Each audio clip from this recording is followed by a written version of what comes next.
Well, I just finished meeting with a couple of parents here in Edina who are actually educators in the Minneapolis schools, and we had a great discussion about the future of education in Minnesota. We all agreed that our education system is going to change whether we want it to or not, that the global realities facing our state and our country mean that standing still just is not an option. So I'm releasing a plan called Preparing World-Class Graduates, and there are two key features of this. First, we have to adequately fund education in Minnesota, and we need to do so in new ways that encourage achievement and performance and outcomes. And secondly, for those districts that are really struggling with the achievement gap and other basic issues in terms of school functions, we need to have a series of reforms that address their problems and yet at the same time give school districts like Edina the local control to continue doing what they do best. Specifically, with regard to funding, I just released a balanced budget plan that prioritizes education funding in our state budget,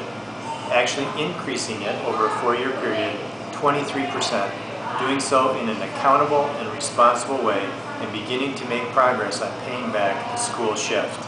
We also, very importantly, need to focus on kids and families and teachers and principals and schools,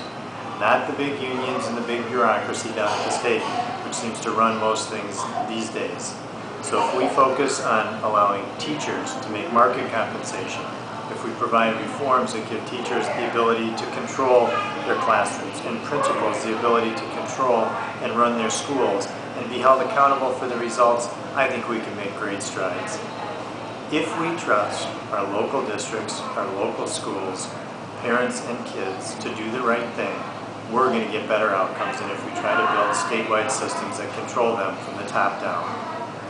I also believe that early education is a key component of this going forward strategy. And rather than putting in place a new state bureaucracy to oversee and control the activities of our many excellent pre-Ks in Edina, I think we should move towards the Minnesota Early Learning Foundation's recommendations to go towards a scholarship model and to rotate more of our early education funding to the highest at-risk kids for pre-K programs that focus on literacy and family involvement and accountability. You know, I'm a graduate of Edina schools, and I was raised by a teacher and a host of other teachers' families as well. And I'm proud of our Minnesota legacy in education. It's a tremendous asset, and frankly, it's a comparative advantage for Minnesota compared to other states. And with good stewardship,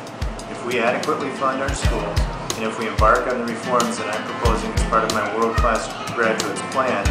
I think it can remain so.